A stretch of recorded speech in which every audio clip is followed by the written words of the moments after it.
Hi hello friend, Jaya cooking and vlogs ಚಾನಲ್ಗೆ ಸ್ವಾಗತ. ನಾನು ಈ ವಿಡಿಯೋದಲ್ಲಿ ಕಾಯಿ ಒಬ್ಬಟ್ಟು ಮಾಡೋದನ್ನು ತೋರಿಸ್ಕೊಡ್ತಾ ಇದ್ದೀನಿ. ವಿಡಿಯೋ ನೋಡೋದಕ್ಕಿಂತ ಮುಂಚೆ ಯಾರೇನು ನಮ್ಮ ಚಾನಲ್ಗೆ ಸಬ್ಸ್ಕ್ರೈಬ್ ಆಗಿಲ್ವಾ, ಪ್ಲೀಸ್ ಸಬ್ಸ್ಕ್ರೈಬ್ ಆಗಿ. ಹಾಗೆ ವಿಡಿಯೋನ ಸ್ಕಿಪ್ ಮಾಡದೆ ಪೂರ್ತಿಯಾಗಿ ನೋಡಿ.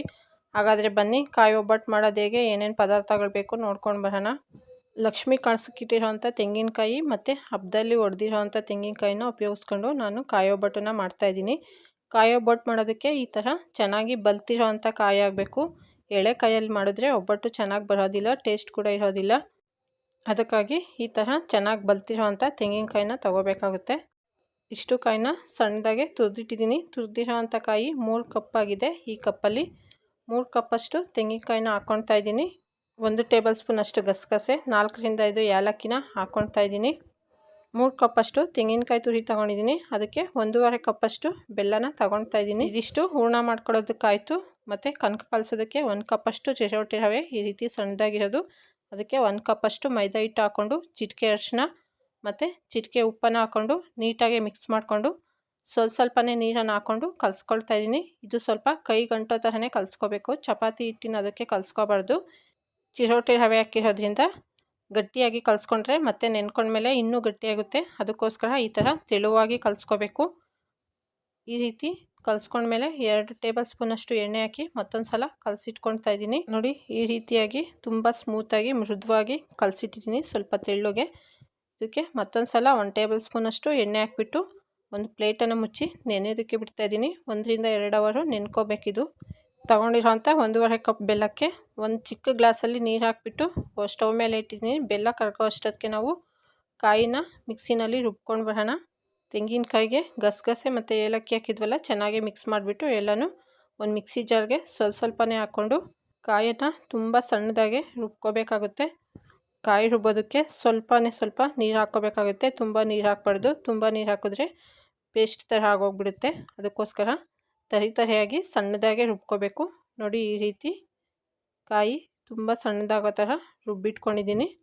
ನಾನು ತಗೊಂಡಿರೋಂಥ ಎಲ್ಲ ತೆಂಗಿನಕಾಯಿನೂ ಇದೇ ರೀತಿ ಸಣ್ಣದಾಗೆ ರುಬ್ಬಿಟ್ಕೊಂಡಿದ್ದೀನಿ. ಈಗ ನಾವು ಬೆಲ್ಲ ಕರಗೋದಕ್ಕೆ ಇಟ್ಟಿದ್ವಲ್ಲ, ಬೆಲ್ಲ ಚೆನ್ನಾಗಿ ಕರಗಿ ಈ ರೀತಿ ಬಬಲ್ಸ್ ಥರ ಬರ್ತಾಯಿದೆ. ಈ ಟೈಮಲ್ಲಿ ರುಬ್ಕೊಂಡಿರೋಂಥ ತೆಂಗಿನಕಾಯಿನ ಇದಕ್ಕೆ ಮಿಕ್ಸ್ ಮಾಡ್ಕೊಳ್ತಾ ಇದ್ದೀನಿ. ಬೆಲ್ಲದ ಜೊತೆ ಕಾಯಿ ಚೆನ್ನಾಗಿ ಹೊಂದ್ಕೊಳ್ಳೋ ಥರ ಚೆನ್ನಾಗಿ ಮಿಕ್ಸ್ ಮಾಡ್ಕೊಳ್ಬೇಕು.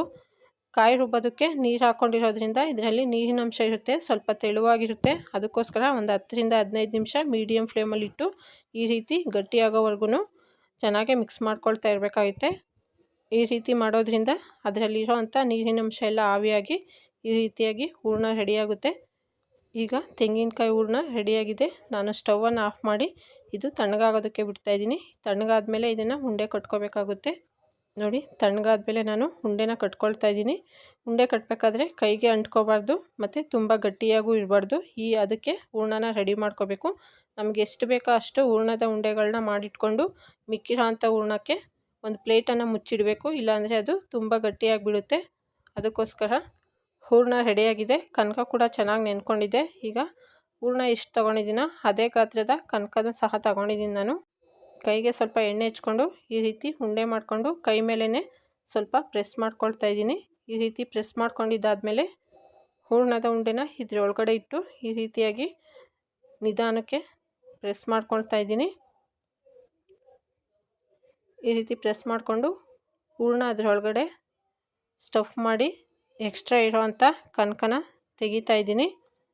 ಒಂದು ಪ್ಲಾಸ್ಟಿಕ್ ಕವರ್ ಹಾಕ್ಕೊಂಡಿದ್ದೀನಿ. ಅದಕ್ಕೆ ಸ್ವಲ್ಪ ಎಣ್ಣೆನ ಸವರ್ಕೊಂಡು ಅದ್ರ ಮೇಲೆ ಈ ರೀತಿ ಕೈಯಿಂದನೇ ಒಬ್ಬಟ್ಟನ್ನ ತಟ್ಕೊಳ್ತಾ ಇದ್ದೀನಿ. ಸ್ವಲ್ಪ ಅಗಲವರೆಗೂ ಈ ರೀತಿ ತಟ್ಕೊಂಡು ಆಮೇಲೆ ಅದ್ರ ಮೇಲೆ ಸ್ವಲ್ಪ ಎಣ್ಣೆ ಹಾಕಿ ಕವರನ್ನು ಮುಚ್ಚಿ ಈ ರೀತಿ ನಿಧಾನಕ್ಕೆ ಸ್ಪ್ರೆಡ್ ಮಾಡ್ಕೋಬೇಕು. ನಮಗೆ ಎಷ್ಟು ಬೇಕೋ ಅಷ್ಟು ಅಗಲಕ್ಕೆ ಸ್ಪ್ರೆಡ್ ಮಾಡ್ಕೊಳ್ತಾ ಇದ್ದೀನಿ. ಈ ರೀತಿಯಾಗಿ ನಿಮಗೆ ಚಿಕ್ಕದು ಬೇಕಂದರೆ ಚಿಕ್ಕದಾಗೆ, ಇಲ್ಲ ಸ್ವಲ್ಪ ದೊಡ್ಡದಾಗಿ ಬೇಕಂದರೆ ದೊಡ್ಡದಾಗೆ ಒಬ್ಬಟ್ಟನ್ನ ತಟ್ಕೋಬೋದು. ಈ ಥರ ಪ್ಲಾಸ್ಟಿಕ್ ಕವರ್ ಇಲ್ಲ ಅಂದರೆ ಎಣ್ಣೆ ಕವರ್ ಬರುತ್ತಲ್ಲ, ಅಡುಗೆ ಎಣ್ಣೆದು, ಅದನ್ನು ಸಹ ಯೂಸ್ ಮಾಡ್ಕೋಬೋದು. ಸ್ಟವ್ ಮೇಲೆ ತವ ಇಟ್ಟಿದೆ, ಅದು ಬಿಸಿಯಾಗಿದೆ. ಅದಕ್ಕೆ ಸ್ವಲ್ಪ ಎಣ್ಣೆನ ಹಾಕ್ಕೊಂಡು ತಟ್ಟಿರೋ ಅಂಥ ಒಬ್ಬಟ್ಟನ್ನು ತವ ಮೇಲೆ ಹಾಕ್ಕೊಳ್ತಾ ಇದ್ದೀನಿ. ಒಬ್ಬಟ್ಟು ಮೇಲೆ ಸ್ವಲ್ಪ ಎಣ್ಣೆನ ಹಾಕ್ಕೊಂಡು 2 ಸೈಡು ಬೇಯಿಸ್ಕೊಳ್ತಾ ಇದ್ದೀನಿ. 2 ಸೈಡು ನೀಟಾಗಿ ಬೆಂದಿದ್ದಾದಮೇಲೆ ಒಬ್ಬಟ್ಟನ್ನು ತೆಗಿತಾ ಇದ್ದೀನಿ. ಈ ರೀತಿಯಾಗಿ ಎಲ್ಲ ಒಬ್ಬಟ್ಟನ್ನು ಮಾಡ್ಕೊಳ್ತಾ ಇದ್ದೀನಿ. ನಿಮಗೆ ಕೈಯಲ್ಲಿ ಉಂಡೆ ಮಾಡೋದು ತೋರಿಸಿದ್ನಲ್ಲ, ಆ ರೀತಿ ಮಾಡೋಕ್ಕೆ ಬರಲಿಲ್ಲ ಅಂದರೆ ಹೀಗೆ ಪೇಪರ್ ಮೇಲೇ ಎಣ್ಣೆ ಹಚ್ಚಿ ಈ ರೀತಿಯಾಗಿ ಕನಕದ ಸ್ವಲ್ಪ ಎಲೆ ತಗೊಂಡು ಅದಕ್ಕೆ ಹೂರ್ಣನ ಇಟ್ಟು ಈ ರೀತಿಯಾಗಿ ಸುತ್ತಲೂ ಇರೋ ಕನಕನ ಮೇಲ್ಗಡೆ ಮುಚ್ಚಿಬಿಟ್ಟು ಉಂಡೆ ಮಾಡಿಬಿಟ್ಟು ಪೇಪರ್ ಮೇಲೆ ತಟ್ಕೊಬೋದು. ಈ ರೀತಿ ಸ್ವಲ್ಪ ತಟ್ಬಿಟ್ಟು ಮತ್ತು ಪೇಪರ್ ಮುಚ್ಚಿ ಎಷ್ಟು ಬೇಕೋ ಅಷ್ಟು ಅಗಲಕ್ಕೆ ಸ್ಪ್ರೆಡ್ ಮಾಡಿಕೊಂಡು ಒಬ್ಬಟ್ಟನ್ನು ಮಾಡ್ಕೊಬೋದು. 2 ವಿಧಾನದಲ್ಲಿ ಒಬ್ಬಟ್ಟು ತಟ್ಟೋದನ್ನು ತೋರಿಸ್ಕೊಟ್ಟಿದ್ದೀನಿ. ನಿಮಗೆ ಯಾವ್ದು ಈಸಿ ಆಗುತ್ತಾ ಆ ವಿಧಾನದಲ್ಲಿ ಒಬ್ಬಟ್ಟನ್ನು ತಟ್ಕೊಬೋದು. ತವ ಮೇಲೆ ಒಬ್ಬಟ್ಟು ಹಾಕಿದ್ಮೇಲೆ ಅದ್ರ ಮೇಲ್ಗಡೆ ಈ ರೀತಿಯಾಗಿ ಚಿಕ್ಕ ಚಿಕ್ಕ ಬಬಲ್ಸ್ ಬರುತ್ತೆ. ಆವಾಗ ಮತ್ತೊಂದು ಸೈಡು ತಿರುಗು ಹಾಕ್ಕೊಳ್ಬೇಕಾಗುತ್ತೆ. ವರಲಕ್ಷ್ಮಿ ಹಬ್ಬದಲ್ಲಿ ಕಳ್ಸೋಕ್ಕಿಟ್ಟಿರೋ ಅಂಥ ಕಾಯಿನ ಸಾಂಬಾರಿಗೆಲ್ಲ ಯೂಸ್ ಮಾಡಬಾರ್ದು, ಅದರಲ್ಲಿ ಸ್ವೀಟ್ ಮಾಡ್ಕೋಬೇಕು ಅಂತ ಹೇಳ್ತಾರೆ. ಅದಕ್ಕೋಸ್ಕರ ನಾನು ಕಾಯಿ ಒಬ್ಬಟ್ಟನ್ನು ಮಾಡಿದ್ದೀನಿ. ಕಾಯಿ ಒಬ್ಬಟ್ಟು ಅಥವಾ ಕಾಯಿ ಹೋಳಿಗೆ ರೆಡಿಯಾಗಿದೆ. ಇದು ತುಪ್ಪದ ಜೊತೆ ತಿನ್ನೋದಕ್ಕೆ ತುಂಬ ಚೆನ್ನಾಗಿರುತ್ತೆ. ವಿಡಿಯೋ ನಿಮ್ಗೆ ಇಷ್ಟ ಆಗಿದರೆ ಲೈಕ್ ಮಾಡಿ, ಶೇರ್ ಮಾಡಿ, ಕಮೆಂಟ್ಸ್ ಮಾಡಿ. ಹಾಗೆ ನಮ್ಮ ಚಾನಲ್ನ ಸಬ್ಸ್ಕ್ರೈಬ್ ಮಾಡ್ಕೊಳ್ಳಿ. ಈ ದಿನದ ಯೂಸ್ಫುಲ್ ಟಿಪ್ಸ್: 1 ಚಿಟಿಕೆ ಏಲಕ್ಕಿ ಪುಡಿನ 1 ಗ್ಲಾಸ್ ಹಾಲಿಗೆ ಹಾಕಿ ಚೆನ್ನಾಗಿ ಕುದಿಸಿ 1 ಸ್ಪೂನು ಜೇನುತುಪ್ಪ ಹಾಕಿ ಕುಡಿಯೋದ್ರಿಂದ ನೆನಪಿನ ಶಕ್ತಿ ಹೆಚ್ಚಾಗುತ್ತೆ. ವಿಡಿಯೋ ನೋಡಿದ್ದಕ್ಕಾಗಿ ಧನ್ಯವಾದಗಳು.